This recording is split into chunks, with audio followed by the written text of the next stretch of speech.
everybody. Hello! Hello! Welcome back to Ghostwood, the Twin Peaks podcast. I'm Charles Skaggs.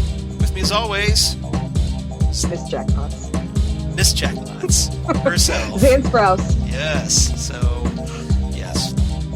Miss Jackpots. We're a little disappointed that Cooper didn't say Mr. Jackpots when Janie E said the word jackpots in this week's episode. That was disappointing. Because I was disappointed by that. So, for anyone wondering what we're talking about here, we're talking about The Return Part 7 as we move along. There's a body? There's a body, yeah, exactly. AKA, there's a body all right. So, as we move along with only like 11 more episodes to go and a lot of plot to wrap up. This is starting to feel like you went to Europe and you bought your favorite candy that you can only get in Europe. And you bring it back home and at first you eat a bunch of pieces and you're like, no. I got to pace myself. Right. I got to make it last. And then you realize you're like, oh God, I only have 11 pieces left. What am I going to do? There's not many. And you have to struggle. You have to you have to wait until the next piece. Right. You have to really make sure the next piece is something special. You can't just eat it after McDonald's or something. And then you start having the debate about, well, maybe I should just finish off the rest all in one shot. Or right, should I just finish it and then maybe see if it's on Amazon, and then you go on Amazon and it's like $80 for a 12-ounce package of it. And you're like, oh no, I shouldn't do that. And so you're starting to, or that time where it's your vacation and you're a few days into it and you start panicking, like, I only have 5 days left, oh God. So, I need my fix, man. I need my fix. I'm starting to panic that everything I want to happen isn't going to happen. Uh-oh, not good, not good. You can't always have nice things. Oh well. All right. Oh well. So we're going to talk about The Return Part 7. Big episode, pretty heavy, an actual Twin Peaks-centric episode this time, which was great. So I'm looking forward to talking about that with you. And, I just lost you there for a moment, and you're back. Yeah. That was weird. Okay. Hooray for Skype. Skype! Hooray for Skype. Shakes fist. And it's Skype. Do you know how to use Skype? Yeah, exactly. And then that monitor comes out of the desk. Just the other day. Yeah, that was great. So, obviously Skype got a shout out in this week's Twin Peaks episode, which we'll get into. So, hooray for product placement. Fantastic. Yeah, it was. Well played. But I'm really looking forward to finding out what you thought about this episode, Xan, because before we get into the discussion, I just want to know, since this was more Twin Peaks centric, what did you think about that? Were you happy about that, or did you want to see other things addressed first? I was happy about it because it's Twin Peaks centric in the way that it's tying everything together with Twin Peaks, where you have Lieutenant Knox coming to South Dakota and dealing with Major Briggs, which is tying into Twin Peaks, which is then talking about Cooper and when he went missing, and then Dr. Hayward comes in, and then we have the missing diary pages, and we're talking about that again, and then we have Andy being a cop. So we have our Twin Peaks people, but like I said we're not rehashing Twin Peaks formulas. So I was very happy about it. Yeah, and plus, with all the new characters that we're getting, particularly in this episode, we got a lot of Diane. We got some Tammy. We learned a lot more about Beverly in this episode. That's right. Ben Horn's assistant. Right. Or something more. They have something interesting going on. I'm not sure what that is. I can't read her yet. I can't read her if she's playing this flirting up because she really needs this job because her husband has cancer, or if she's looking for something on the side because her husband has cancer. Right. And I can't tell what Ben is doing. I can't tell if Ben is caring for her in a fatherly way, because is he still good Ben, or did a little bit of nasty Ben come back and he wants to have an affair with her? I can't tell yet. Right. Could go either way. So, all I know is that Ashley Judd is cheating on Wesley Crusher with a much older man. Because if you remember, Ashley Judd was on Star Trek The Next Generation as Ensign Robin Leffler. Oh my gosh. Yeah, yes. from the game. Oh my goodness gracious. From way back in the day. From way back when Wesley Crusher was still on. Because he was only on, 3 years? He was 3 full seasons and then like the first third of season 4. Mm-hmm. And then he showed up a couple times after that. Then he was guest starring. Yeah. So, he wasn't there much. Yeah. So those are older episodes. Yeah. Yeah, bailing on Star Trek Next Generation. Great career move there, Will. Well, Will's done pretty well for himself. Right. And, I think the one that didn't pan out the way it was expected to was Denise Crosby. I think she expected a bigger movie career than she wound up having. Right. And I was actually sad to see her go because I thought her character was... I was too. I thought there was a lot of potential there. The thing about Star Trek was that the Star Trek The Next Generation is that the characters were fine. It was the writing that was bad, even with Wesley. Yes. I was trying to watch it again because I haven't seen them since they aired, and I don't think I ever did see them all. And I said to my husband, Wesley's not a bad character. Wesley has bad episodes. Whoever's writing this show does not know how to write for young people. Well, because on the third season, when Ron Moore started, I think I don't know if he was script editor or what, but he's definitely started having a more heavier influence, and the scripts improved, in my opinion, a lot in that third season. Okay. So, all right. And I think the show started taking off. So before this totally delves into Star Trek, the Ghostwood, the Star Trek podcast. Before this becomes a bonus episode of the Fandom Zone. Exactly. Well, there's that too. Well, we also tend to digress a lot on the Fandom Zone there too. So that's easy to do. Yeah. Yes, we are technically supposed to be more focused, but we do digress quite a bit. Yeah. So thanks for indulging us. So back to the Twin Peaks because there was a lot to talk about this. So first thing, as we run down the episode, one of the great lines of this episode, I think I'm high. I don't know where my car is. I don't know where I am. which was hilarious, in my opinion. Jerry Horn has always been comic relief in Twin Peaks, and with this return, he's been gold. This was my favorite scene so far with him. Oh my goodness! It's a short scene where he's out in the woods, out in Ghostwood, perhaps. Presumably. See, I was wondering that too. Is he out in the woods high? Because he was out in the woods with his iPad watching Dr. Amp. Right.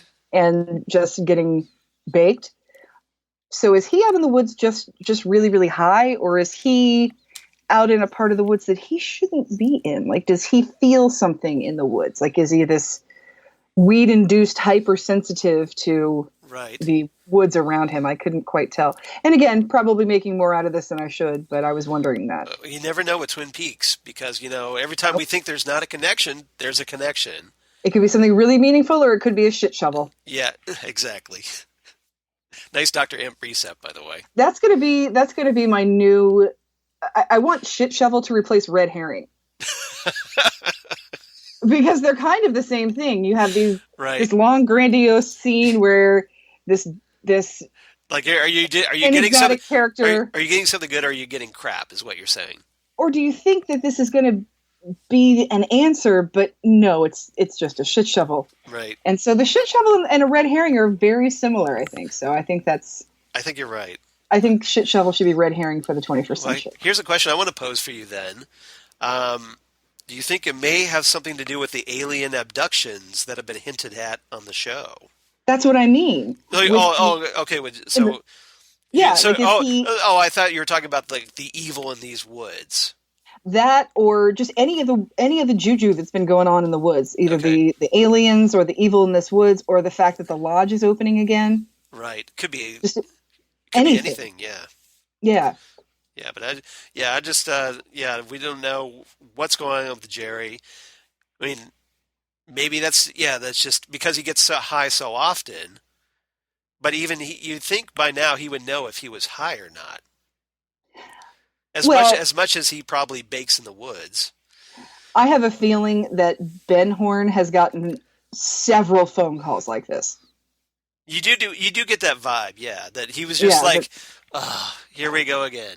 This is not the first time Jerry has called up paranoid and lost and can't find his car or can't find the shoes that he's wearing or one of those things. My favorite part was when Ben's reaction to when like Jerry's phone hangs up. Mm-hmm. There's like this big long pause, and then the phone hangs up. Yeah, and he's just kind of rolling his eyes a little bit. yeah. Ben Horn has gotten these phone calls before. These are This is nothing new for Jerry. Yeah, exactly. No. Yeah, exactly. But it was a great scene. I love that. That was fantastic. All right. So then the next scene is Deputy Hawk, and there's still one missing. There's still one missing. Referring to the yes. So we got confirmation, as we suspected last week, that those pages were indeed the missing diary pages, which we have been waiting for over 25 years. For a long time. And I said a few episodes ago that I always felt like the Heather Graham scene in Fire Walk with Me felt very tacked on and unnecessary. I would like to publicly withdraw that statement. Because now, it matters, doesn't it? It matters because that's what's written on the pages that they found in the bathroom. I was so glad they tied up that loose end.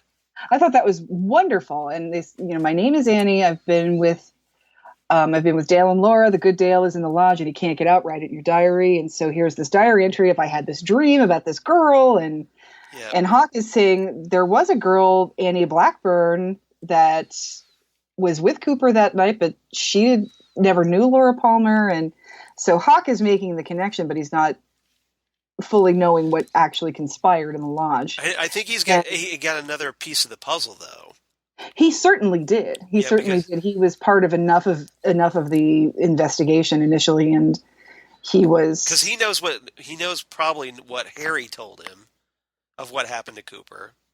Right, and he was probably there. And he was episode 1, part 1, where he went out and found the sycamore trees. Yes. So maybe he's just, maybe in his subconscious, he's starting to piece it together. I think it is definitely going to be Hawk that figures this out for sure. Which is cool. Which I love. I think that's great because it gives him something important to do. Hawk is an underrated, underused character in this show that is just wonderful. The one thing that that disappointed me about that is that Hawk talked about Annie in such the past tense that I don't think we're going to see her. I don't think so either. And I don't think we're going to find out where she is or what she's doing. Maybe we don't need to, but unless Norma does a passing comment about how her sister went back to the convent or something. Right. Because I can see how a traumatic experience like that would take you back to the convent, but he didn't say, let's go talk to Annie Blackburn. I wonder if that's who he's talking about because she was there that night. So I was like, oh, where'd Annie go? How's Annie? Annie? I do want to know. We still don't know the answer to that question, do we? No, we don't. Because last we saw, she was being carted off to the hospital. But right. And then we now have that little bit of the deleted scene in Fire Walk with Me. Yes. Where we, in the complete mystery, which is now no longer complete. But we had that deleted scene where she goes to the hospital and some nurse finds the owl cave ring. Yes, the ring. The ring on her and claims it for herself. Right, and what's happened to her? Yeah, exactly. So either they're not counting that because it was a deleted scene. And that would be extremely right. obsessive nerd. But I kind of want to know, don't you? Of course I do. That completist in me wants to know. Like, okay, we gonna tie this up? No. Urgh. That's the thing. I am an obsessive nerd. Yeah. So. Yeah. Of course, that's appealing. And of course, speaking of the obsessive nerd part, we have that missing page still. We have one more missing page, which is just like, okay, you found 3 of the 4. Oh, there's still one out there. What is it? What does it say? Tell me. And where could that be? Because Hawk's theory is that, especially since they find the entry about Laura knowing that it's not Bob, but she knows who it is. Right. And he's remembering that it was Leland that killed her. And when he was brought in, when Jacques Renault was shot. Right. He, they let him go to the bathroom. And so they're thinking that it was Leland that put the pages there. So where is that other page? Because it looked to me like Sarah Palmer might have moved. Ooh, that's a good theory. That maybe that missing page is still over at Sarah's house. Something. I'm not sure maybe who would have that. Remember that bedpost on Laura's bed that where she keeps secret stuff, and money and cocaine. Yeah, yes. Wouldn't it be great if that was there? If it was in there, oh my goodness gracious! That's another. Just throwing that out there. I don't know if that's. Right. I have no knowledge. I'm just speculating, but that's the thing. But that would be a great hiding spot for it. Yeah, and who else would have it? Because right. Or does Cooper have it? Like it's in his pocket, like where the Great Northern Key was. Right, like Cooper, like Doppelganger Cooper. Does he have it with him? Yeah, this is becoming even more of a mystery. Wow. Yeah. Yeah, this is where we are. Who has the missing page? Everybody. Seriously, we are deep, deep down the rabbit hole. Exactly. Dig up, stupid. We're through the looking glass here, people. We're through the looking glass, people. That's my favorite JFK quote. Oh yeah. With Kevin Costner. I love that. Oh. All right. So yeah, we had Mr. that. Costner, he tries so hard. Yes, he does. Yes, he does. I'll turn anything you want into a Simpsons reference. Anything. You are the Simpsons database. I will grant you that. Yeah, it's only there was some sort of way to make money off of that. Children are so fat these days. Isn't there a way we could make money off of that? Like maybe you should set up like a site that so that or like on Twitter or something where that people can go, Zan, I need the reference for this. And, well, that's Frankiac. Somebody already beat me to that. That's right. They did, didn't they? Mm-hmm. Because I don't spend like an hour on Frankiac a night. I don't know what you're talking about, Charles. Like, why would I do that? All right. Yeah, That's funny. Yep. Okay, just put me in my place. All right, I'll give you that. No, it's not even that. It's just everybody beats me to the punch. Like, I know. It's just, you have this great idea. Oh, somebody's already done it. Oh. So to quote South Park, Simpsons did it. Yep. Right? I know. Flancrest Enterprises. Oh, wait. Exactly. All right, so let's keep going on with Frank. Because Hawk was talking with Sheriff Frank Truman in that scene. And Frank ends up calling his ailing brother, Harry. Harry's not doing so well. Harry's not doing so well. So, yeah, we get, it seems more confirmation that, he's got cancer or something, not doing well. He's now hospitalized, presumably. And Frank calls him and says, I have some questions for you. And he's quiet for a moment. Oh, well, that's more important. You get your rest. Yeah. He thinks the better of it, doesn't he? Right. Because this could bring... Yeah. This could bring up a lot of things and open a can of worms that's just going to be bad for Harry. Yeah, he's probably like, does Harry really need this drama right now? I don't think so. Mm-hmm. He thinks better of it. Right, that's the thing. So instead, he calls the other person that was in Cooper's hotel room after Yes. he woke up from recovering. So this was big. Yes. Especially, it was kind of nice to have it on Father's Day, too. Yeah, that was really sweet. Yeah, so we get the return of Scott Frost, Mark Warren Frost. Frost. Oh, I'm sorry, Warren Frost. I don't Warren know why I'm Frost. saying Scott Frost. You're right. Who is Scott Frost? I don't even know who that is. I don't know. I don't know where that name came from. Maybe as a director or something. I don't know. I'm Yeah, sure. Warren Frost. I just picked that out of the cosmos. As So yes, Dr. Will Warren Hayward. Frost. Thank you. Yes, Warren Frost. Shame on me. Yeah, Mark Frost's father. So it was a kind of a nice little sad Father's Day gift. I have to imagine that that Mark Frost was watching that episode I hope on so. Father's Day.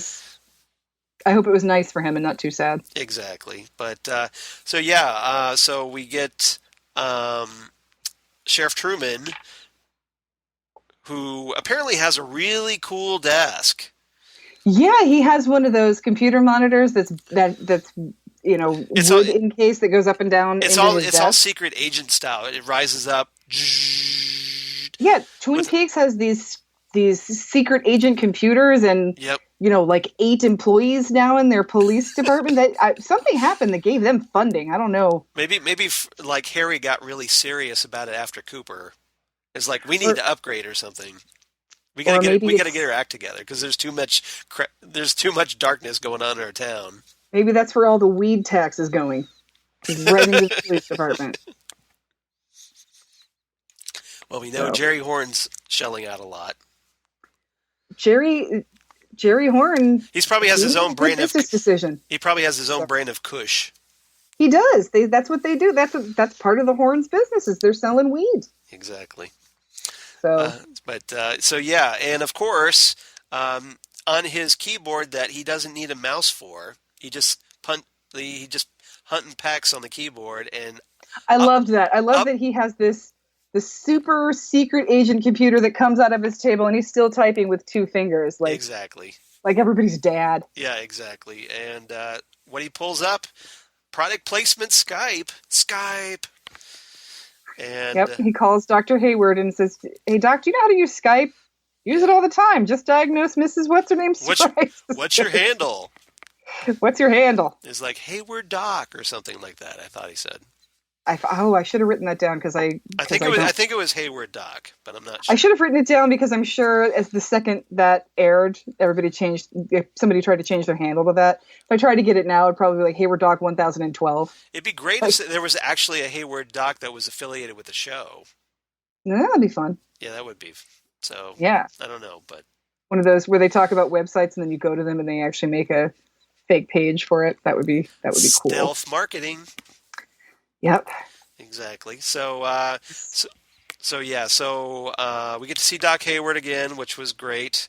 Presumably the last time we'll see him. Possibly, but who knows? This was nice. Yeah, it was nice. If we don't get him again, it's like the log lady. If we don't see him again, at least he gets a decent send off. At least we saw him, exactly. And he got to tell Groucho Marx's. I was wondering if you caught that because I'm a big Marx Brothers fan. Well, I was just sitting there watching the episode, and he says that. I laughed so hard at that. I was just like, "Oh my god!" He pulled out a Groucho Marx reference from Animal Crackers. Holy crap! He said, "I caught 2 trout in my pajamas," and I was just sitting there, and I was like looking at my phone or something like that, and I don't even look up. I said, "How they got in your pajamas? You will never know." Yeah, for those who don't know, for you youngins that aren't watching the old movies on Turner Classic. That was a reset there used to be this really funny guy named Groucho Marx. Right, exactly. He had 2 brothers. Well, I had more than that. They were kind of funny. Yeah, he had more than that because he had Zeppo. Yeah, Zeppo wasn't funny at all. And Gummo, but yeah. He had 2 brothers that were kind of funny, and then he had some other siblings. Exactly. But there's this movie called Animal Crackers, which is one of the funniest movies of all time. You should check it out. And there's a great line in there a great joke where Groucho does this joke about I once shot an elephant in my pajamas. Yesterday I shot an elephant in my pajamas. How he got in my pajamas, I don't know. Never know. Doc Hayward reset it. Yeah. So again, it's Groucho. Yeah, exactly, and it's more of David Lynch resetting old Hollywood because absolutely he loves those little Easter eggs for old Hollywood fans. Yep. Gary Cooper or Gordon Cole. Gordon Cole. Yeah, exactly. So lots of reference. So I thought that was fun. But the big news that Doc Hayward drops is that he saw Cooper after, like he apparently he Cooper went was acting he so went weird in the yeah he went hotel to that they took him to the hospital. they took him to the hospital after he bashed his head into the mirror in that horrible scene that has traumatized both of us. We don't need to talk more about that. Go, move on. Yeah, we don't need to talk about Judy. Keep going. All right. But so he's at the hospital. So he's at the in hospital. Intensive care. Right. And fully dressed, looking suspicious. Yeah, Dr. Hayward was going to check on him while he was making his round, and then all of a sudden he was fully dressed trying to sneak out of intensive care. And he gave Doc Hayward a look that still chills him to this day. Yeah, that's not good. And as we know, Bob's lurking around in there, and presumably Doppelganger Cooper as well. Yeah. So, and Doc says that he doesn't think anybody necessarily knew to stop him, because they might have just assumed that he was there to check on Audrey. Right. Who was in a coma after being in the bank explosion. And this is where I get this big, uncomfortable pit in the bottom of my stomach. Mm-hmm. Piecing this together of what probably happened in that hospital room. Right. I'm guessing you did as well. I have so many things I don't even want to say out loud for fear that they might come true. I know. See, obviously the big fear now is, okay, did Doppelganger Cooper rape Audrey Horne while she was in her coma? And did Audrey get pregnant and spit out that evil Richard Horne?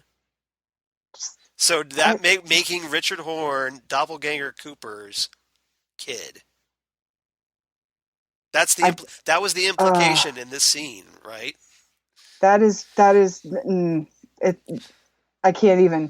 I'm gonna lose my mind if that's what happens. I mean, Twin Peaks has done some dark stuff, especially in Fire Walk with Me. But we didn't think they could get much darker, but we have seen proof of that this new return. Yeah, exactly. So it's like, this teenage girl's father who's possessed by a demon and ends up like molesting her. Has been habitually raping her since she was 12. We can top that. And in order to sort of take charge of her own life, she gets a job at a department store, where then she gets recruited to be a hooker right over the border. Right. So, which is owned by another high school girl's father. Exactly. And I don't mean to make light of that, of the seriousness of those topics, but in this, it's dark. Yeah, Twin Peaks. When you really break it down, Twin Peaks is dark. Yeah, and I think that's one of the things that makes it so compelling, at least for me, is that it doesn't play it safe. No. Now, sometimes it's, you're like, ooh, I need to take a shower after what I just watched. But or you just cry for 25 years. There's that. Not that you know from personal experience. Not that I've done that. What are you talking about? Nothing. Exactly. So, hopefully this isn't the case, but it seems likely, doesn't it? It's certainly an option. And yeah, so we'll have to just see what happens. But we don't have a confirmation yet, by any means. We still have not seen Audrey, which I'm excited to see her eventually. But considering Doppelganger Cooper's history with another woman in this episode, then there may seem to be a pattern going on, which we'll get into. Well, yeah. So that's open to debate as well, I think. Yeah. But I've been mulling that one over all week. Okay. All right. So next scene we have is, of course, there's a body, all right. There's a body? There's a body. Yeah, exactly. And I thought that was interesting because they said this is the Navy this is Lieutenant Knox of the Navy talking to the South Dakota police. Or is it Air Force? I thought she was Air Force. I thought they were Navy because that was Major Briggs. Wasn't he the Navy? He was Air Force. Was he Air Force? Okay. Well, okay. Yeah, military. Yeah. Yeah, you're right. Because the Air Force. The reason He I'm was bringing the that Air up Force. Yeah, because the reason I bring that up is because I think the Air Force was in charge of the Blue Book yeah, UFO you're right. investigation. You're So right. I'm just remembering incorrectly. no, no, it's So just kind of she, nice to get one right for a change. 'Cause you always show me up. I was Lieutenant like, Knox. just make one up for Charles there. Yes. Lieutenant Knox comes to South Dakota Yeah. and is saying, "Hey, you tried to pull the fingerprints of a missing person, and so I'm here because it's classified."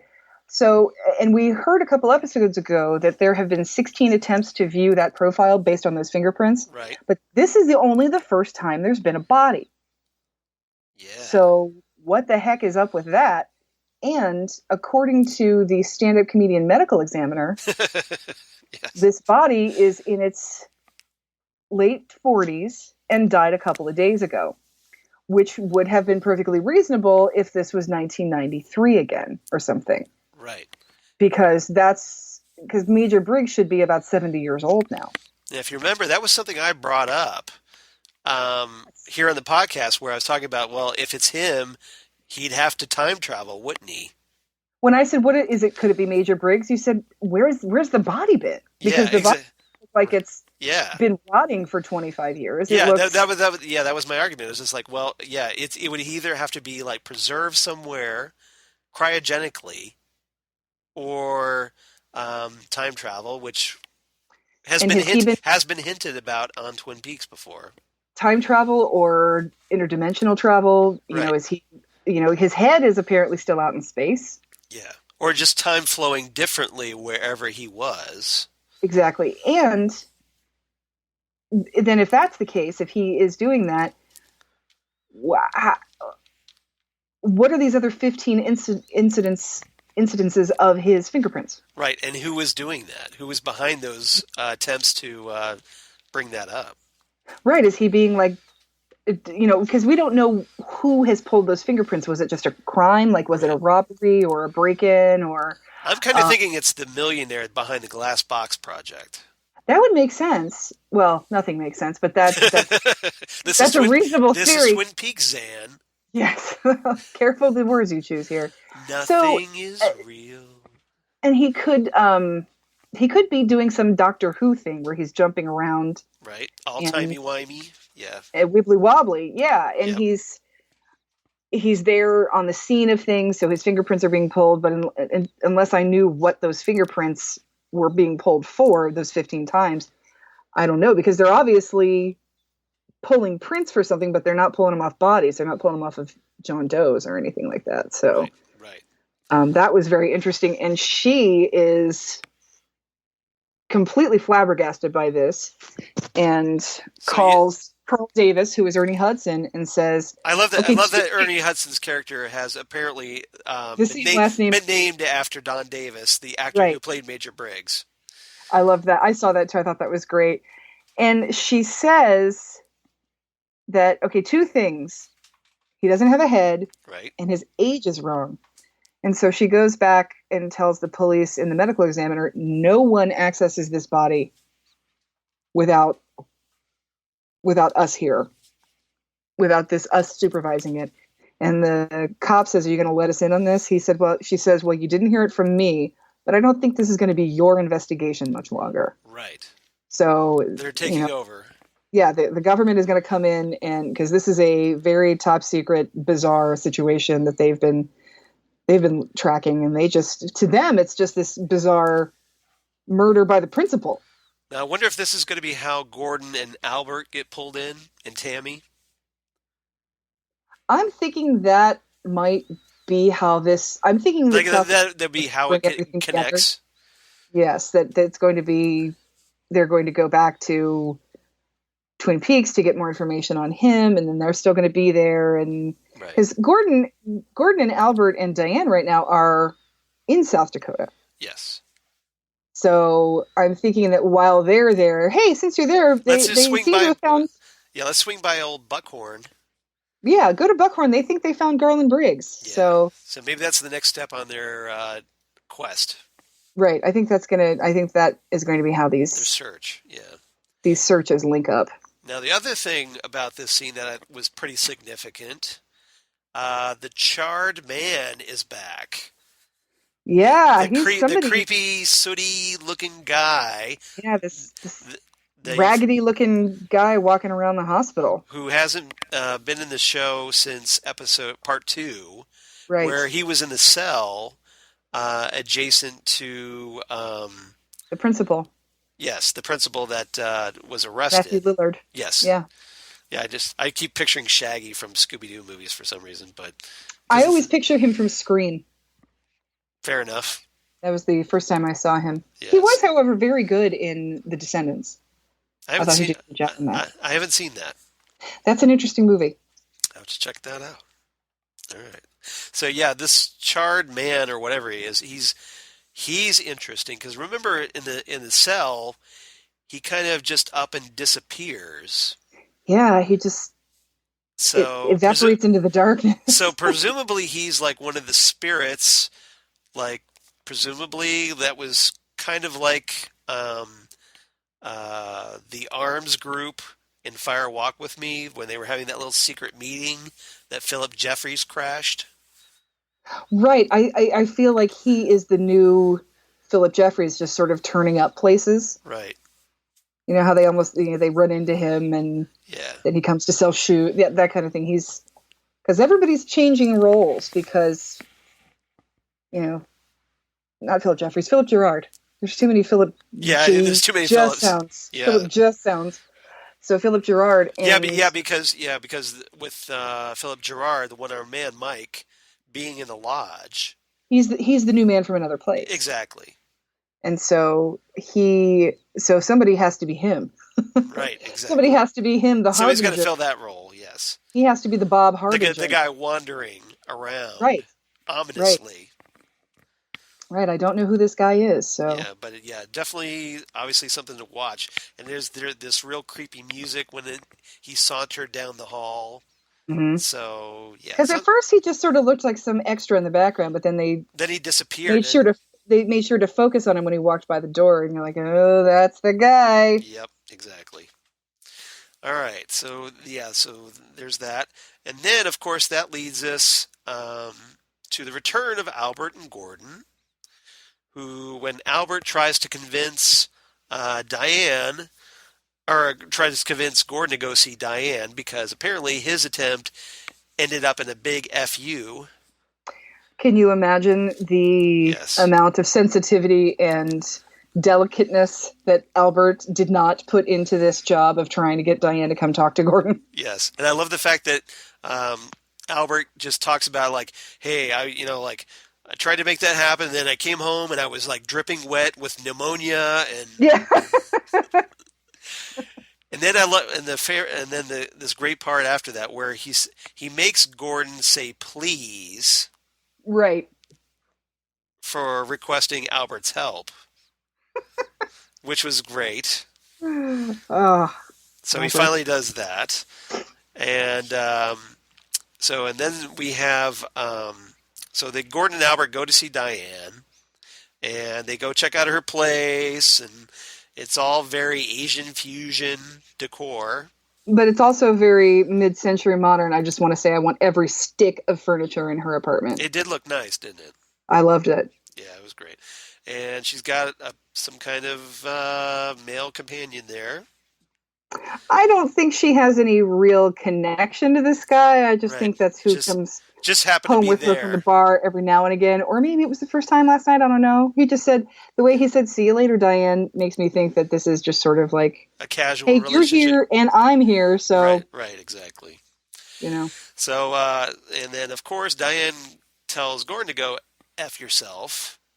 Yes, she's not interested in this. She's very bitter about her experience with the FBI in general. Yeah, and so Gordon, says, well, this may require a slight change of attitude on your part. Gordon, which ever I the like that optimist. line. Yeah, which I like that line. So she finally gives in, and they take a plane along with Tammy. Yes. and they make their way to South Dakota. And on the Well, and plane, while they're on the plane, right? I was just going to get it, but go ahead. oh no, go ahead. I didn't want No, to no, no, no. You're good. steal your thunder. You're good. Well, while they're on the plane, Tammy shares with him what she found out about Doppelganger's fingerprints. Right. They match Cooper's fingerprints, except they're backward. It's a mirror image of what Cooper's fingerprints are. And Albert is So kind of dismissive of like, oh, it's just some it's just some jerk. Cro-Magnon Yeah, Cro-Magnon. That was it. who thought the slides were backwards and put them in there that way, and It made him reverse them to make them fit or something like that. He says. right. And then, but Gordon says that explains Yerev Yeah. when he says very backwards. Yeah. And So, then he takes Tammy by the hand, and he's like, hold out your hands, and then flip them over. And then he like does like almost like this little piggy yes, with each of her fingers going, like it's very, very good to good to see see. you again or something like Right. that. And old friend. And apparently that comes right out to 10 words. Yes. But that Erev was apparently on the ring finger, which, Mm-hmm. as we know, rings are rather significant. Don't take the ring. Don't take the ring. Exactly. And he calls it a spiritual mound. Mm-hmm. So obviously with, significance because it's the wedding ring finger. They don't get any bluer. They don't get any bluer, exactly. You just made me pull this out. Uh-oh. Oh, yeah, exactly. I just had to pull that out. Nice. Blue Rose. It doesn't get any bluer. Doesn't get any bluer. Doesn't get any bluer. So, yeah. So, and Gordon knows the Blue Rose cases, and he knows what to look for, the nuances. And he's like, you think about that, Tammy. Yes. Although, Tammy's learning a lot. Yep. Well, he says she's been passing tests. So, yes. So apparently he's grooming her. I think so, because maybe as Cooper, because Cooper disappeared, so maybe he's grooming her as the next Cooper. Well, that was 25 years ago. I think I have a feeling we've lost some people along the way too, because we've lost Philip Jeffries. Right. We've lost Chet Desmond. Yeah, we still haven't heard a peep about what happened to Chet Desmond, have we? Right. I mean, we know Sam came back, but we don't know what happened, and now we've lost Cooper. So I think, every couple of years he seems to lose an agent. It's like, I guess okay, I'm gonna probably lose another one, so I guess I need to start recruiting here. Who's this Clarice Starling that I keep hearing so much about? Hello, Clarice.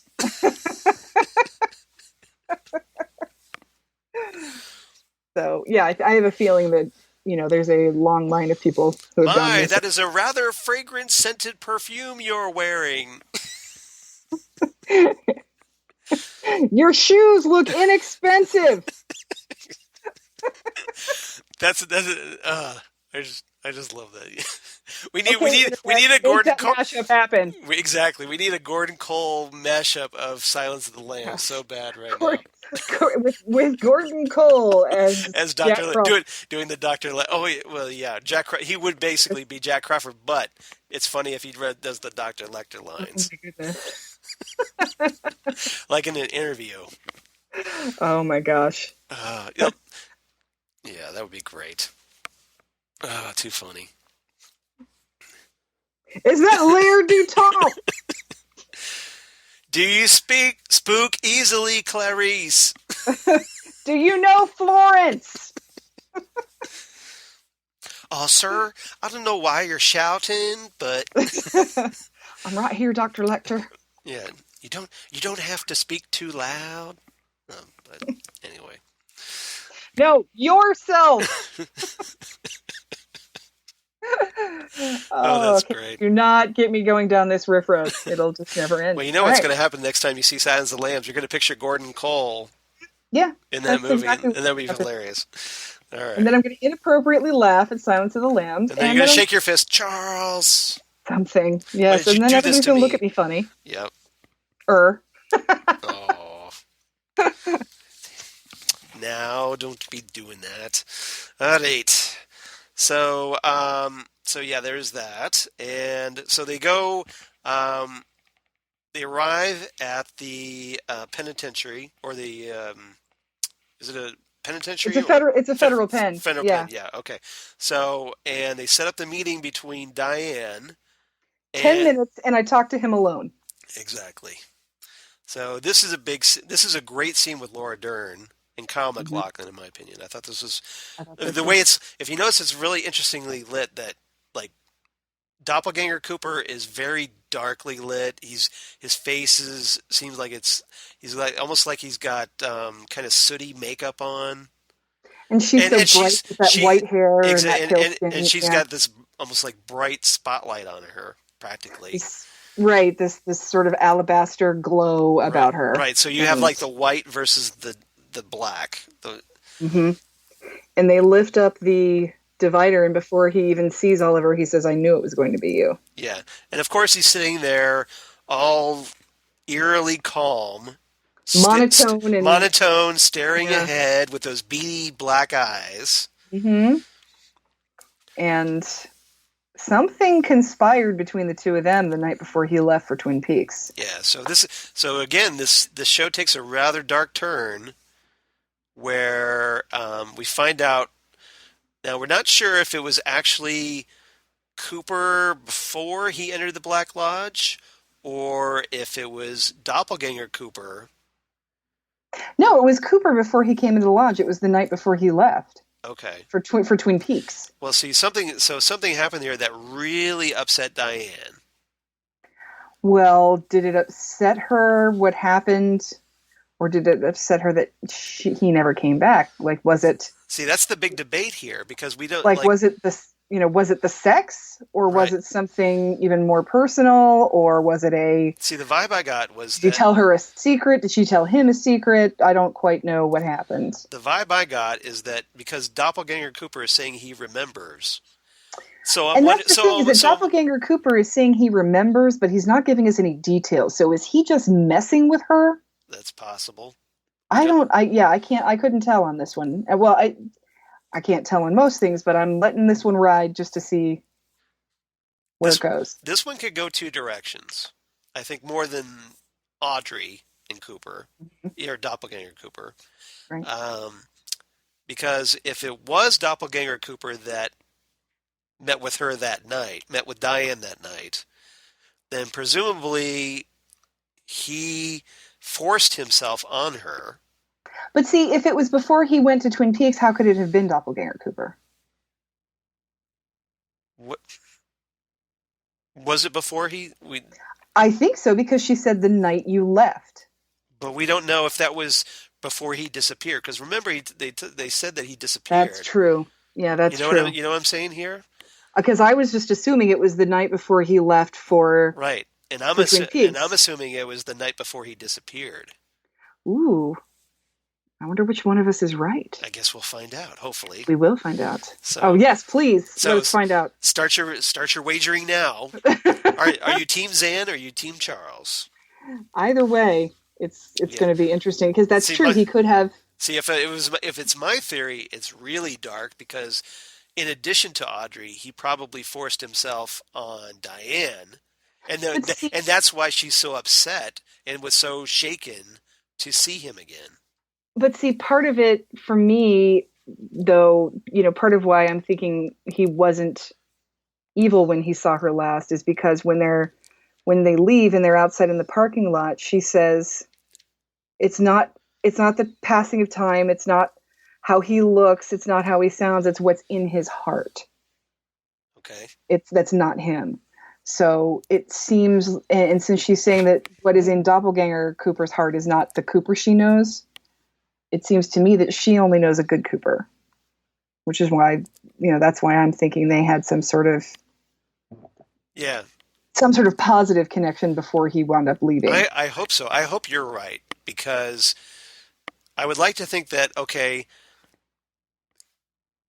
our Cooper had a good positive relationship with Diane and then he disappeared, and because of he disappeared and because of how strongly she felt about him, that's why she's upset. Right, and I'm wondering if this is a, Pepper Potts kind of situation. Right. Where he doesn't know, because if she fell for him, then why would he, number one, right. why would he say what he said about making love to a woman for whom he had genuine affection? Number two, it didn't seem like he had anybody waiting for him when he started going with Annie. So is your argument that maybe they had that last night, and it was our Cooper, and that maybe Diane expressed her feelings that did not get reciprocated? Or maybe they had I don't know if it was a sexual thing. I don't know if it was just a mental connection thing. I don't know if it was a revelation thing. But just the way she's acting, it could... See, the vibe I feel like if she had been a rape victim, she wouldn't necessarily be bringing home guys every night from the bar. That's a good argument. But then again... Unless she's just trying to... Like, she has these meaningless affairs as a way to try to forget. To be the one that controls it this time. Yeah. The one who left her apartment did look younger than her, so maybe she's playing the cougar and being I don't know. And she seems just really bitter and damaged right now. She seems bitter and damaged, and when Albert said in that exchange with, "Do you know where she lives? I know where she drinks." Yeah. I had this image in my head of Albert finding Diane the same way they find Susan Alexander in Citizen Kane. Okay. So there's that. I had that mental image, and so I got this vibe, and it could just be my own connection in my own brain clouding my judgment on this, but that she has this sort of love-hate pining for, and don't ever come back, that sort of back and forth of love and hate, and pining for him. She hates the fact that she's so drawn to him. Or that she's pining for him, but at the same time, is she drinking to forget that he's missing?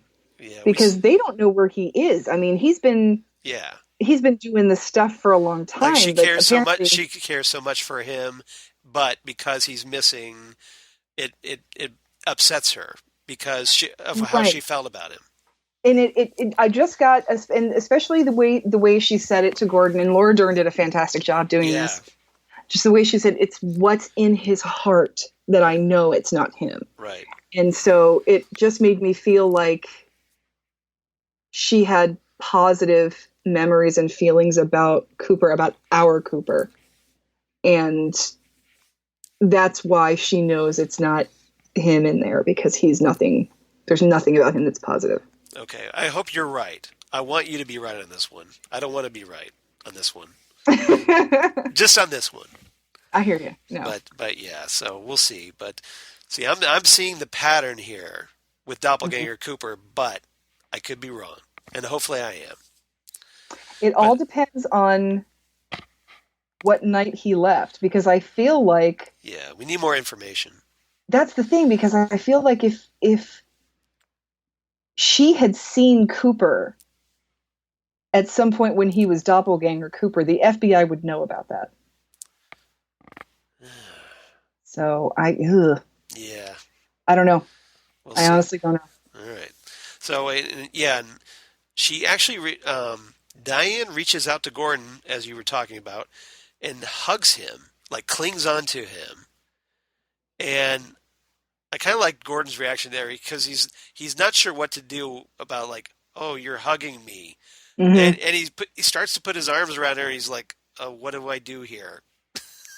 It's very awkward. They're there.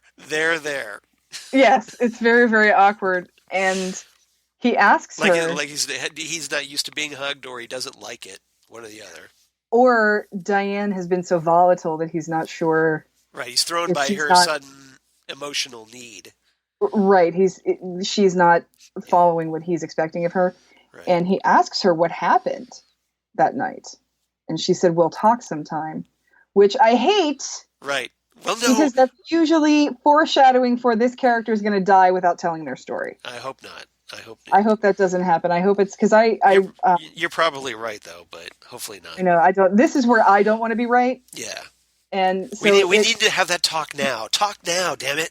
Right, exactly. It's okay. I don't care if I'm spoiling this because this is years old at this point. But yes. When spoil away.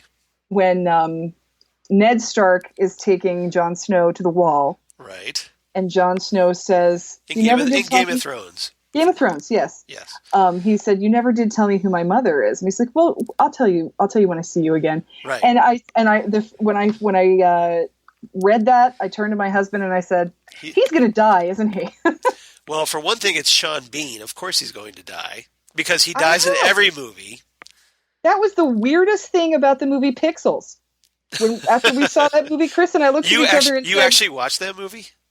Yeah, it was 80s video games. Of course and it was Adam Sandler. It was 80s video games and Peter Dinklage. Yeah. Of course I'm going to see that movie. And you're a braver person than I am. We waited until after the credits. We're like, "What? Sean Bean lived through this movie. What happened? What are we missing? Is there a deleted scene that we're waiting for?" So yeah, that was. I don't know where I am. I don't know what's real. I think I'm high. I don't know where Sean Bean is. I'm gonna need to get that sound clip because that was just fun. Oh, that was so great. But yeah, it's like that thing. It's like, we'll talk sometime. Oh, that usually means you're not gonna. No, we need to talk now. And it's like, does that mean she's gonna die, or does that mean Gordon's gonna die? Either way, I don't want it to happen. Let's skip on 2 minutes of sweeping the floor and have that talk. So much sweeping. Yes. All right. We'll get into that. All right.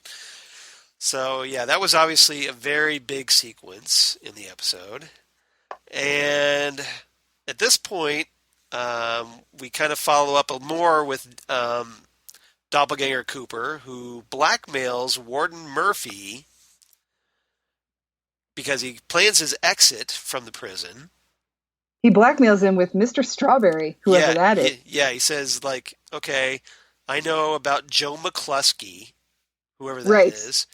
Right. And like, this Mr. Strawberry, like, now he doesn't go into it because I guess we don't really need to know. How do I know that you know what's going on? Right. Jack McCluskey. It's like, okay then. And we find out that apparently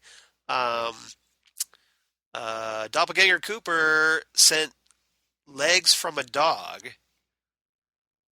to various people, and apparently Warden Murphy is one of these people with the news that...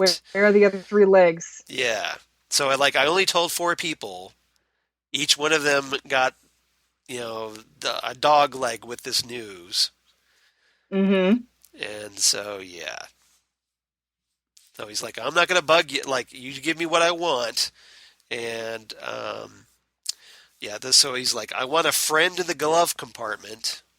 And I think we know what he means by friend. Mm-hmm. We do. So my friend, Mr. Glock. Exactly. This is my buddy Smith and his brother Wesson. Exactly. Yeah. So apparently, he gets a car, which again looks Garmin Bozia colored. It does. So no foreshadowing there. And he gets his buddy Ray, and they drive off into the night. We're not sure where they're going. But I got to imagine Gordon's not going to be too happy with Warden Murphy because he told him, like, no, we don't. You keep this man locked up. Keep him locked up. No one moves him without us. Right. So, yeah. That's gonna be a bad. So yeah, Doppelganger Cooper's on the loose. Hopefully he doesn't look up Diane.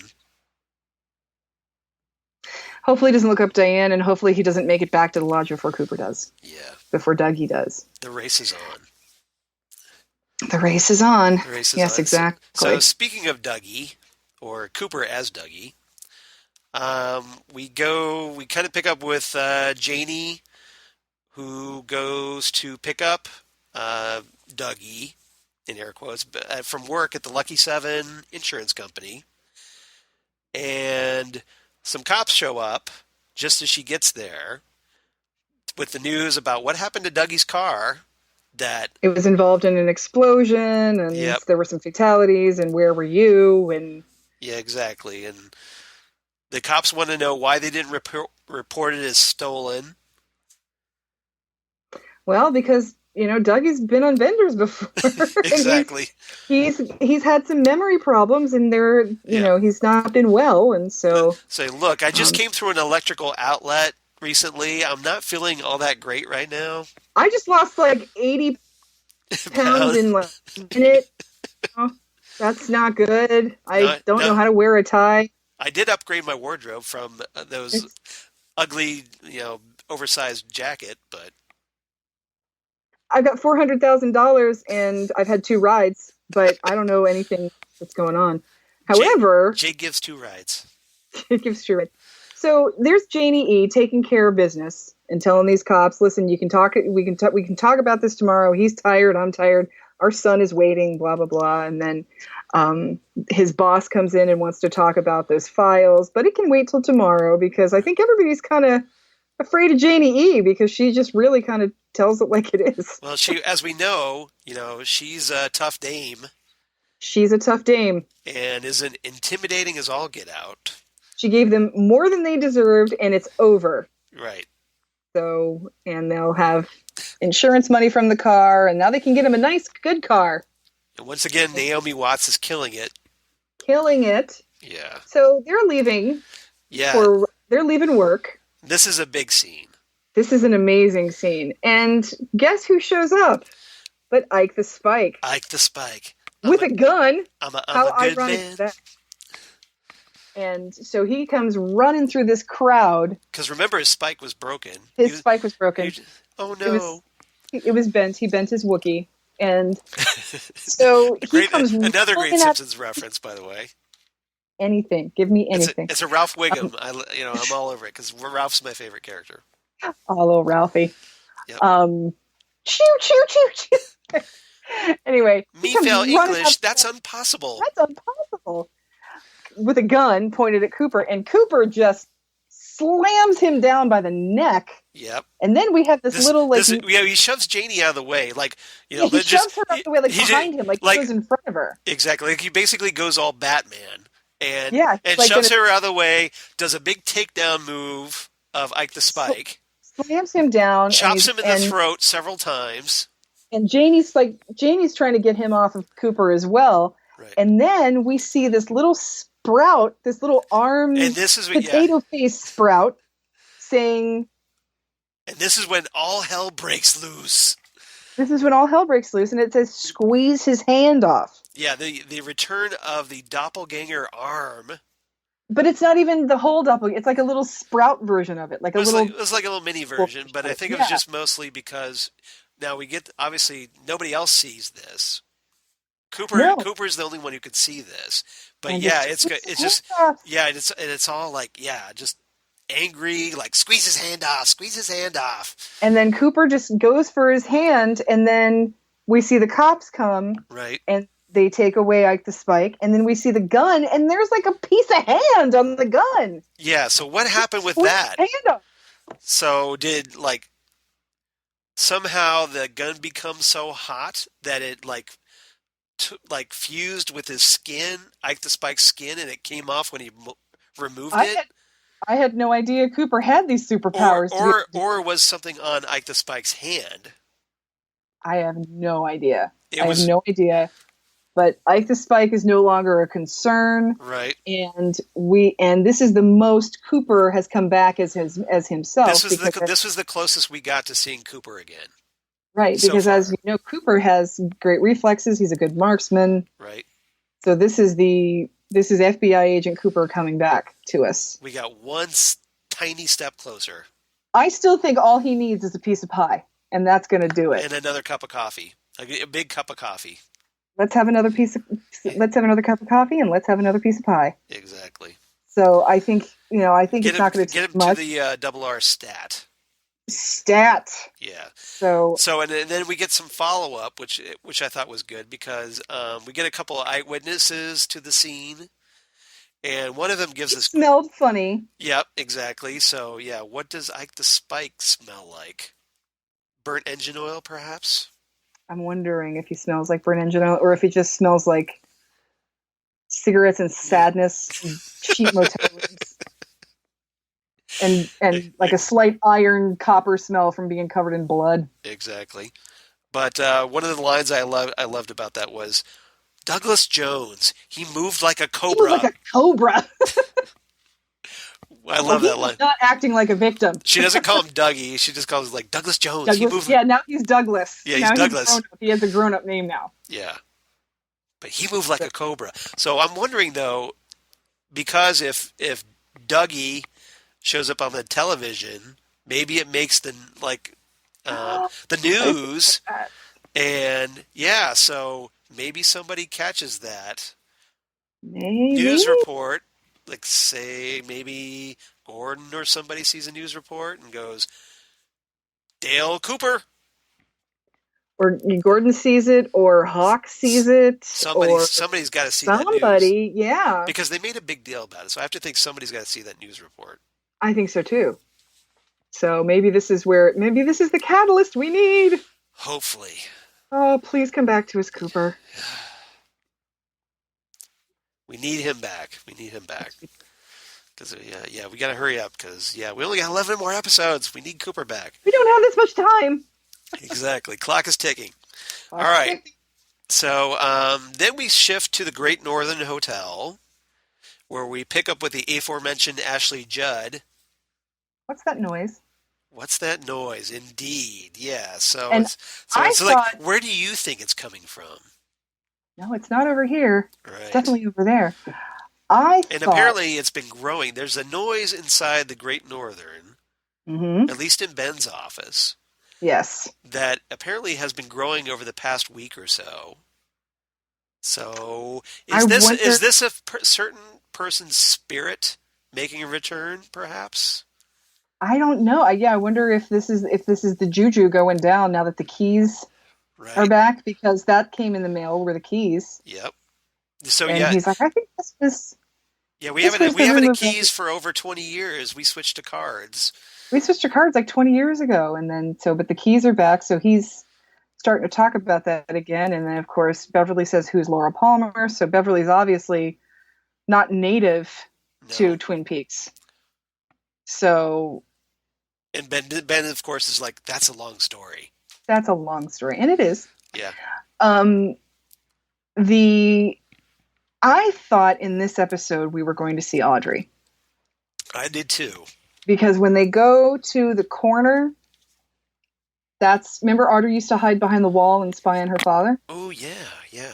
So I thought maybe that was going on, or maybe Johnny. But if she's still in a coma. That's the thing. I don't know if she's still in a coma, because Dr. Hayward says she was in a coma, so I don't know. But nobody talks about her, so I have to think she's still in the coma. And that, or she's like something will happen, like Cooper will show up, and maybe that's what brings her out. Or she's living a quiet life. How about this? Something. How about this? The news report comes on her hospital TV, and that's what wakes her up from the coma. Hey, I don't know. But, yeah, I thought we were going to see Audrey, and because I didn't think that... I don't know. I have this bad feeling that Johnny's not around anymore. I do, too. And because I could see Johnny, like, just trying to make mischief and just be goofy and just to get attention, but I don't think he's around anymore, unfortunately. Yeah. So, I thought we were going to see Audrey, but we didn't. But yeah, there's a weird humming noise. Yeah, and as we know, there's a certain spirit by the name of Josie Packard. Who lives in the furniture. Yeah, apparently, last we saw of her, she was in a dresser drawer knob. Yes, she was in a dresser doorknob. As her soul was tormented in hell. Yeah, well, was it hell or was it the lodge? Yeah, that's true. Or are those one and the same? Yeah. Yeah, I don't know. But so, yeah, is Josie trying to stage a comeback? That's a good question. And, what better place to come through than an office that has knotty pine on the walls, because I don't know if you've ever noticed that when you look at knots in wood, they look like faces. Usually dogs, but they do look like faces. Exactly. So who knows? Who knows? Now here's something I was just kind of toying around with this theory. Okay, well, it's been a long time since we've heard anything about that mysterious creature that popped out of the glass box. Yeah, that's true. So what if that's Josie? Oh, that's an interesting theory. And Josie's spirit is the one that pulled Laura out of the lodge, the Black Lodge. Okay. How about that? Interesting. Just a theory. I could be totally wrong. I just thought it was a cool idea. This is no longer a rabbit hole. This is a rabbit catacomb. Yes, it is. My goodness. It's a rabbit bat cave. So it's a rabbit cave. Ooh, interesting theory. Interesting theory. Yeah, just something I was toying with. I could be totally off. I don't know. It's Twin Peaks. You never know. You never know. Exactly. So, so Beverly ends up going home, and we kind of learn a little bit more about her. She apparently has a husband named Tom, who's apparently been doing chemo and radiation treatments. It almost seems like it seems like he's got in-home hospice. Right. Almost. Like he's really doing bad. He's on morphine for pain and because there's like a day nurse. There's a day nurse there saying he had a bad day. They needed extra medication for him, and so but he's all suspicious of her. He's like, "Why were you working late at the office?" And she just is sick of it. She says, "I'm working because we need this job. I need this job. We need to pay for your medical bills. We need to pay. We've got things we got to pay for." Right. And so is just maybe so do you think? I guess the question is Beverly just working Ben to keep her job? That's what I was saying earlier. I don't know. Yeah. I don't know if she's just playing along, being friendly at the same level he's being friendly, just so she can keep her job, or if she's really interested, or because of like is there something sinister about her that we don't know about yet? I don't know. Yeah, or that you just maybe she figures, well, okay, my husband's a lost cause. I got to ride this out, but I have needs, so let me cozy up to the boss. I don't know. I can't read her. Yeah. I can't read her yet. And her husband just seems like he misses her. And he knows I think he probably knows he doesn't have a lot of time left, and he probably feels guilty that she has to work a lot because they obviously need the insurance. Right. So it's a sad situation for Tom, but I can't. Like I said with Beverly, I can't read her yet. Yep. There's obviously more there we need to know. Yes. All right. And then from there we go to the Roadhouse for a lot of sweeping. Oh, the Roadhouse is apparently very dirty. Yeah, apparently swept. So at this point, for 10 minutes. Apparently, you would figure there would be a band there as the credits come up, but nope. Band's gone. Booker T and the MGs. Yeah, exactly. Yeah, exactly. So we get Glass Onion from the Booker T and the and the MGs. Green Onions. Green Onions. Yep. And I was thinking Glass Onion from the Beatles, I guess. Oh, okay. Yeah, that's a song called Glass Onion on the White Album. So yeah, we're sweeping. Yep. And sweeping and sweeping and sweeping and sweeping. And this guy's doing a really bad job of it, I might add. He's like it's almost like he's trying to sweep poorly to get the overtime or something. I don't know what he's doing, but he's not doing a very thorough job, and he's not even sweeping under a rug or anything like that. He's just sweeping into the middle of the room. But like he's trying to sweep up into little piles, but yeah, he's not very efficient. Let's just put it that way. No, he's not. But so at that point, finally, Jean-Michel, who when we saw the first episode, we stopped and we said, "Is that the guy that plays Jacques Renault? What's going on?" That's Walter Olkewicz. Yeah. So yeah, it is. So obviously, yep, we got another Renault because apparently there are 50 million of them, and they're still running whores. They're still running. Yeah, in this case, they have some straight A whores. Blonde teenagers, Yep. and he owes me money for them. Right. And so the Renaults are still in the family business. So Jean-Michel is apparently just as gross and skeevy as his brothers. Ugh. Yeah. So yeah, he talks about like, oh, these straight A whores maybe causing them trouble. Mm-hmm. But yeah, obviously the Roadhouse is still being used as a call girl front. Yep. And I'm wondering where they're going now because I have a feeling that So after Audrey, are we going back to One-Eyed Jacks? I just have a feeling that after Audrey, One-Eyed Jacks got shut down. Or maybe under new management? Well, or someplace similar, but I have a feeling that Blackie's gone because when you kidnap Well, she a overdosed. 17-year-old She overdosed. Well, that's true. That's true. When I forgot about that. When you kidnap a 17-year-old girl and forcibly inject her with heroin, Right. You don't just walk away from that. No. So, in your whorehouse, in your illegal gambling whorehouse, especially when you had like the cops there, the feds and the feds, right? Yeah. So I have a feeling that One-Eyed Jacks is no more. And of course, then one of your poker chips is found in the stomach of a murder victim. So they didn't have. Yeah. Unless they didn't have a good year they set up shop somewhere else. Or there's another right across the border Yep. gambling whorehouse, but it seems like the Jean-Michel is poaching the high school girls again. But here's what I wonder: where is he getting them? Is there still a perfume counter? That's a good question. Or is this all a Flesh World operation? Is Flesh World still a thing? Yeah, maybe there's a Flesh World website now. I'm assuming fleshworld.com. Yeah, exactly. What's your zip code? Okay, here in Twin Peaks, Flesh World. And presumably they're also involved with the drug running across the border, thanks to Chad. So they're in with Chad. Chad. Hate you, Chad. Yep. But go use the ladies' room, Chad. Use the ladies' room, Chad. But the Renaults are still around. They're still in business. So I'm not sure And apparently they've been in business for 57 years. They've owned the Roadhouse for 57 years. And is Jean-Michel another brother, or was he a cousin or a son, or who was he? Yeah. I got to think of brother because of his age. I think so too. And it's really good to see Walter Olkewicz because he's been so ill. I didn't know that.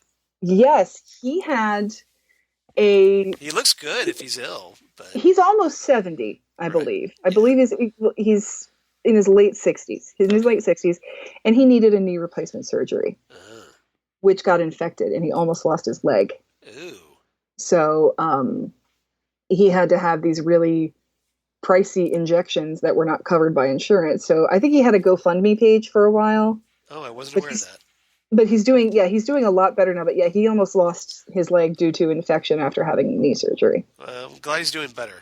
Yes, I'm really glad he's doing better. And if there is a current GoFundMe page, we'll post it. I'll take a look, and if it's there, we'll post it. So if you want to give $10 to make sure that Jean-Michel gets his money. Yeah, because we need somebody nice and skeevy running the bar running the row house. And it's funny, I've seen him in other things as like a nice character, and I'm always suspicious. Like, no, something's wrong. What's up with him? Yeah.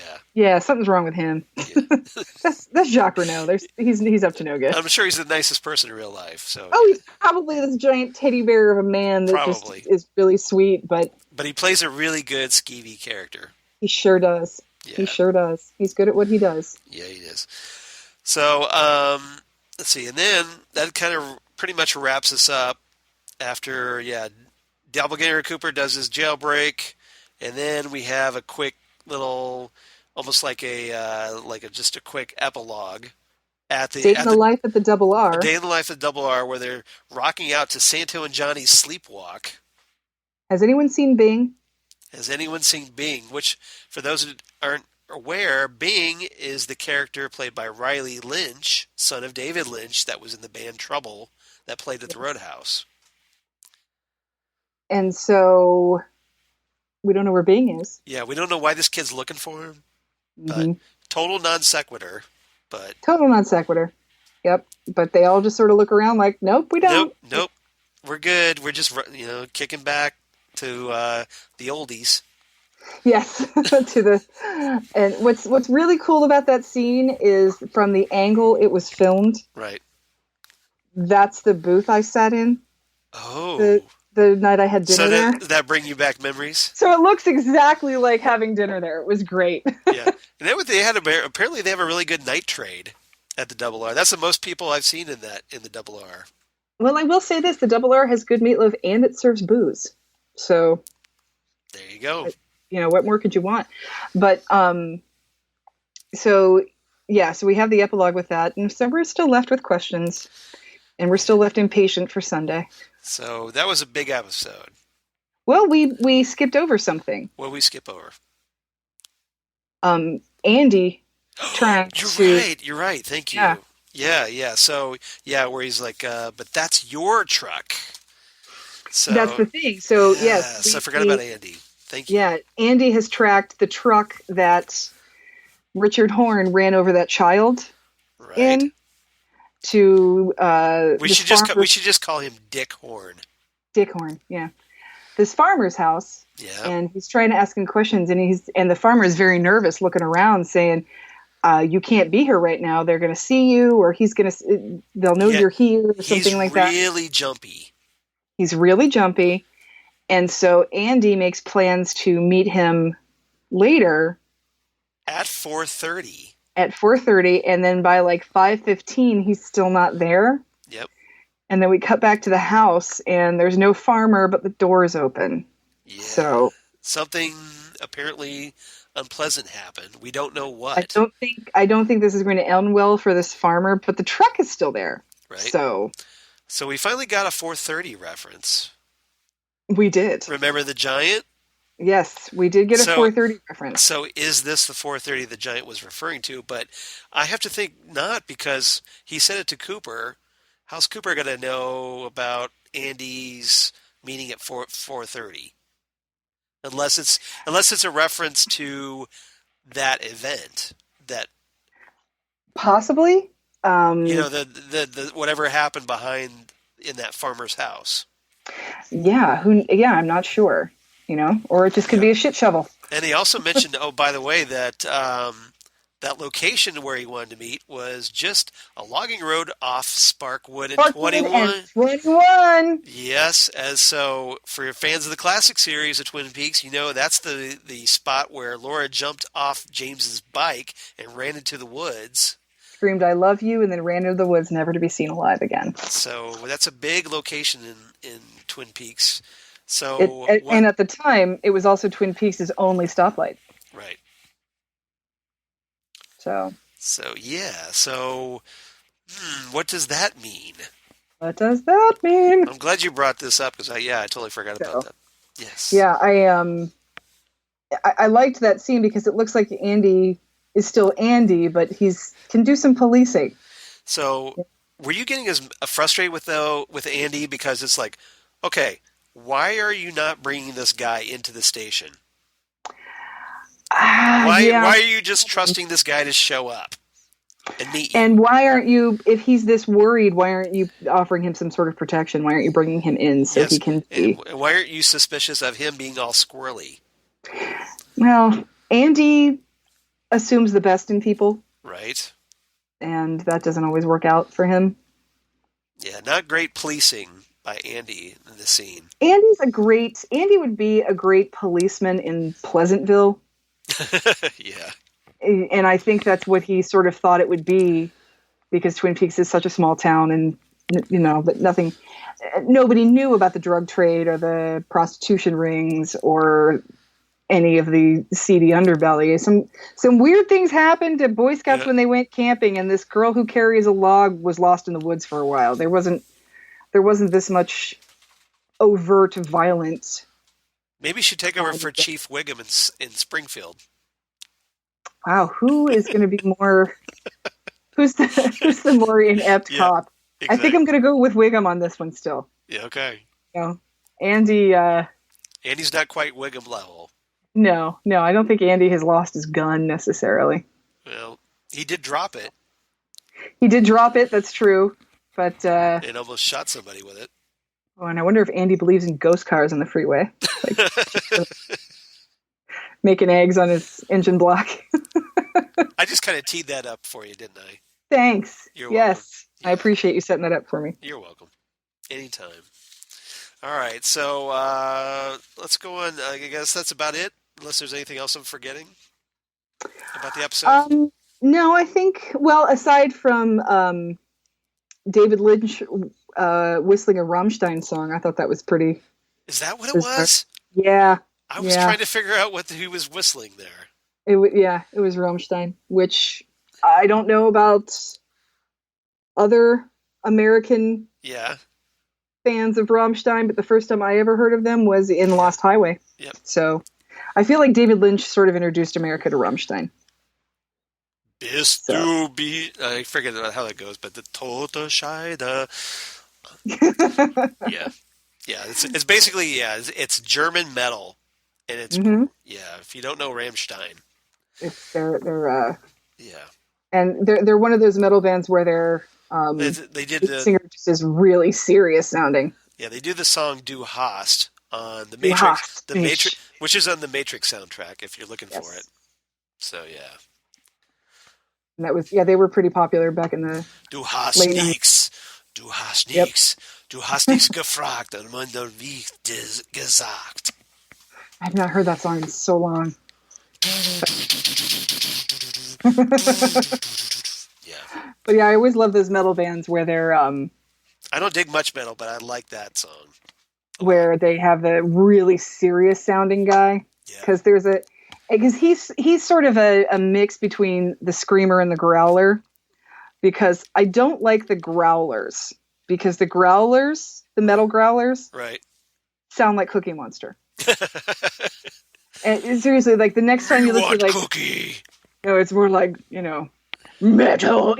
sort of thing. You mean like a Metalocalypse? Have you ever watched Metalocalypse? Right, yeah, like Nathan Explosion, that kind of growling, that sort of growling. I think they're trying to sound like demons or bears or something, but they sound like Cookie Monster to me. Yeah. And so that just makes it funny and like 100% not metal. Right. I grew up in the 80s listening to 80s metal, which I still think is like the golden age of metal, right? With hairband metal. No, not even like the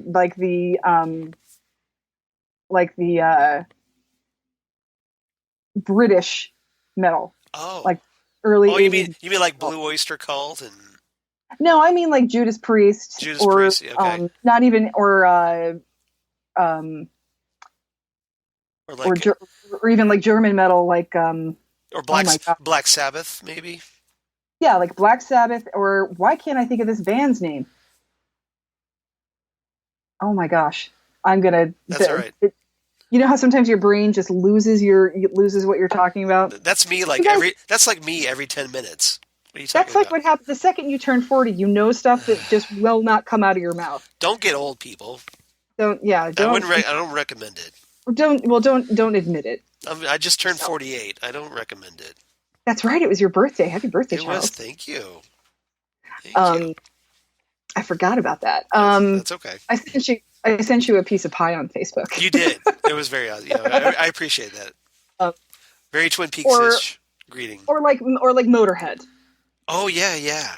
That kind of early 80s metal. Like Lemmy. Yes. Lemmy. Yes, exactly. So the who I always that was my first exposure was on the Young Ones.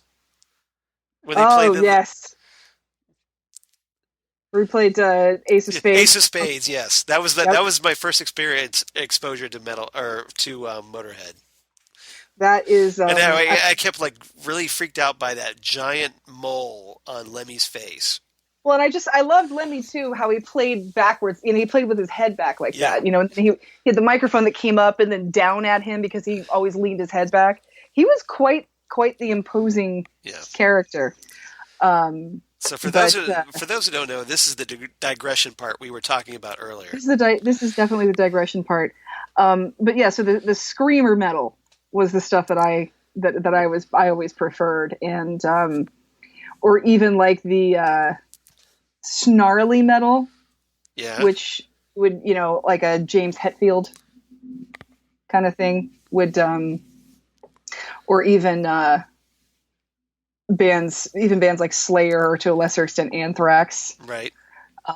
where they had more of a snarly sound than a growly sound. So, but yeah, Rammstein had this sort of almost Victorian Peter Cushing-esque kind of a voice, where it just was very, very, more of a Christopher Lee. It was deeper. We were just very sort of almost really, it was very articulate and very clear vocals and this very serious sounding voice. And they were, but it was also very intimidating because you get like some serious like Nazis marching vibe off of Rammstein. Well, and I think for most Americans, German sounds very severe. Yeah, well, it's a harsh language because I took 3 years of it in high school. Right, and it is this, and most Americans know German from Nazi movies, where the only words they hear are "Mach schnell," so or Nightcrawler, but so it it has that harsh German sound, but. I am going to lose my mind until I think of this band name that I'm trying to think of, and it's driving me crazy. That's right. You can text me later once you figure. There's another German metal band that I like called Halloween, and they're sort of screamers. Yeah. Too. But this is a different band. They're older, and Accept. Is it Laibach? No, it's Accept. Oh, okay. It's Balls to the Wall. Okay. Yeah, because I have Laibach, which is another German metal band. Okay, now I don't know why they have this great album called What, and I can't think of what's his name. The lead singer for that now that's gone. So anyway, whatever. All right, so as everybody's up on their metal now, yes. Give us your metal suggestions, please. Exactly. I need some new music. There's got to be some like Twin Peaks metal. Probably on YouTube. Probably like a metal version of the Twin Peaks theme, maybe. Well, what was that band that did Sailor and Lula's song? Oh, I don't know. Who were they? I forget what their name was. In Wild at Heart, yeah. I don't know. Yep. All right. So, getting back to the Twin Peaks. So, rating. What's your rating for this episode? Oh, this was a 9 out of 10 trout in my pajamas. Very nice. I like that.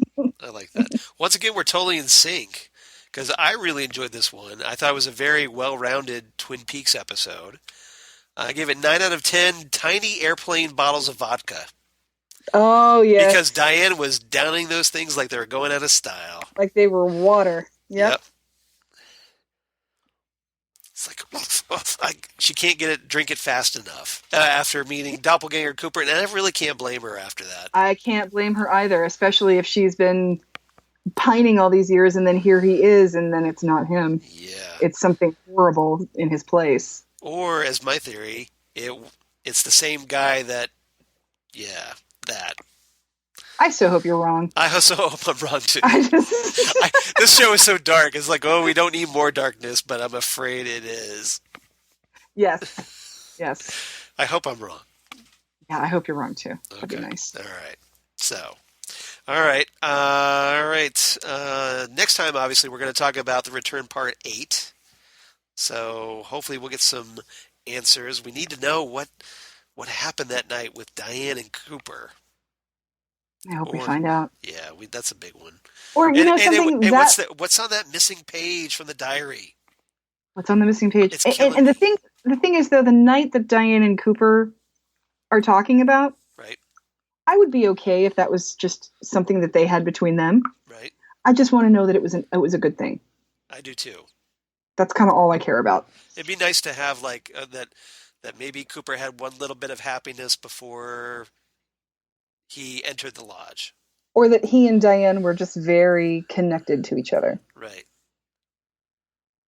So or maybe, Diane, because, it would be nice if Diane became the woman that he had genuine affection for. That would be nice. Yes. Especially since we don't think we're going to see Annie again. Right, that's true. I really did. I was very much rooting for him and Annie back in the day. Right. All right. So, all right. Uh, Zan, where can they reach you on the interwebs? On the interwebs, I'm on Yeah. Facebook, Xan Sprouse on Facebook. Right. And I'm also on Twitter and Instagram as Udinax19. Yes. And then you can also reach me through the Ghostwood Twitter and or Facebook and or email. Yeah, you've been posting some cool stuff, by the way. Yes. Did you see that animal as I did. Bob? I did. Oh, that was goodness. pretty hilarious. Yeah, it's basic. For those who don't know what we're talking about, Zan posted this. It's a mashup of that scene where Bob is hiding behind Laura Palmer's bed, and he's Just kind at the of foot of her bed. at the foot of bed, and he's kind of footboard. poking through that kind of The bars on her the footboard. bars at the bottom of the bed. Yes. Yeah. And so that scene. So if you're familiar with that image, it's kind of the same image that Laura or Sarah Palmer saw in her vision. That Right. scene. So anyway, this one has the version. It's basically Animal from the Muppets as Bob in that scene, and it's perfection.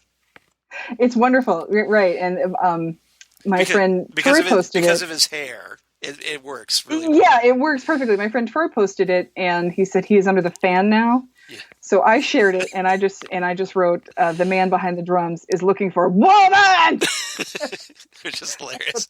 That's what I wrote. Woman.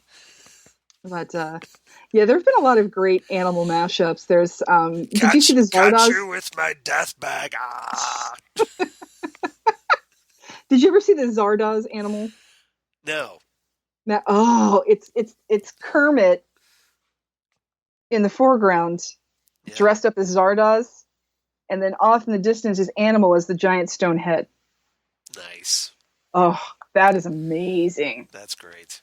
I saw that and I just was speechless for a minute, just with my mouth open going, whoever did this, I bow to you. That's great. All right. What about you, Charles? For Where can me, we reach you? Well, of course, I'm at Charles Skaggs on the Twitter and the Insta. And then Google Plus for all you crazy kids on the Google Plus. Facebook, of course, Charles Skaggs. And, of course, my blog of geeky things. Come on, work, damn it. Damn good coffee. And hot. You know what this means? Yes. Yep. You know what I get to hear now? There you go. I do that just for you. Thank you so much, because I love it. Because I keep screwing up. Stupid phone app. See, this is why I need better equipment, I guess. So yeah, Damn Good Coffee and Hot, where I talk about, of course, Twin Peaks and Ghostwood and all kinds of comic book and sci-fi goodness. Just posted some word about Ron Howard taking over the Han Solo movie from Star Wars after the previous directors were fired. That'll be interesting. Yeah, so we'll see, because apparently they have a few weeks to wrap that up of shooting. So they fired him in the middle of shooting. And, Wow. Yeah, this nice big budget film. So apparently they were not happy with what, or at least Kathleen Kennedy, George Lucas's successor, was not happy. That's what I heard, that it was Kathleen Kennedy that had a problem with that. So yeah, I got all the details on Damn Good Coffee if you're interested. But so yeah, lots of stuff on there, lots of goodness, and of course lots of Twin Peaks.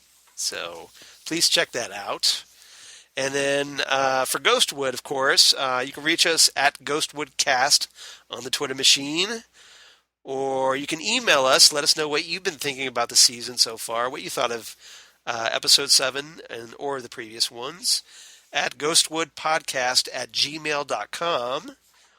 And, or you can post it for everyone to read on the Facebook page. Or you can post it on the Facebook page, Ghostwood, the Twin Peaks Podcast Facebook page, which is lots of cool stuff there.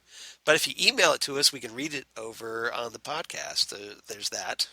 It's true, we can. So we can give you a little shout out for viewer and mail. Then, if you want to tell people where we are, you can always find us on iTunes, give us a review. Yeah, that'd be Tell great. us what you like, what you don't like. Yeah, so please give us a rate and review us on iTunes and subscribe to us if you would, because that helps people find us. So we need to spread the word, my people. Let's all geek out collectively over Twin Peaks. Exactly, and there's a lot to geek out, lots of great stuff. the show seems to, or like the return seems to be really starting to get into gear finally. Mm-hmm. So I'm kind of digging I mean, it. we have our moments of sweeping, but still. Yes, but thankfully it wasn't that long. But No, it still wasn't. kind of wonder, like, okay, do we really need that much sleeping or sweeping? But hey, it's David Lynch. We're gonna get stuff like that. We're gonna get stuff like that, and at least it's not an old man shuffling across a bank floor. Oh my goodness! Yes, that's true. I fortunately, I thought it was unfortunate at the time I was not able to watch this as it aired. Right. So I was watching that on DVR. So I'll admit I fast forwarded. You fast forwarded through the sweeping, and then I was like, I can't take it anymore. Did you go too far? And then you see Jacques. Or not Jacques, I keep calling him Jacques. Jean-Michel picking up the phone, you had to go back. Like, oh. Yeah, and I just did a little 8-second thing, you do on the DVR. Right. So I don't blame you a bit. I could not take it. I was like, I can't stand it. But you did miss out on some green onions. That's already on my iPod, so. Oh. So that's as it should be on everybody's, because Booker T and the MGs are awesome. If you've ever watched the Blues Brothers and thought, wow, that's actually a really good band. Yep. It's basically Booker T and the MGs. Yeah. I agree. I think they did a cover of that. The Blues Brothers did, if I'm not mistaken. I don't remember a Blues Brothers Green Onions. Unless I'm wrong. I don't know. Yeah. Okay. Because for some reason I keep associating with the Blues Brothers. Like, maybe it's just because of the sound, like you said. Yeah, because there's a lot of Blues Brothers in Booker T and the MGs. Yeah, so they're great. Check them out. All right, so that's about does it. Obviously, next week we're going to talk about the Return Part 8. And please come back for that as we head off into the forest here on Ghostwood, the Twin Peaks podcast. Bye, everybody. Bye.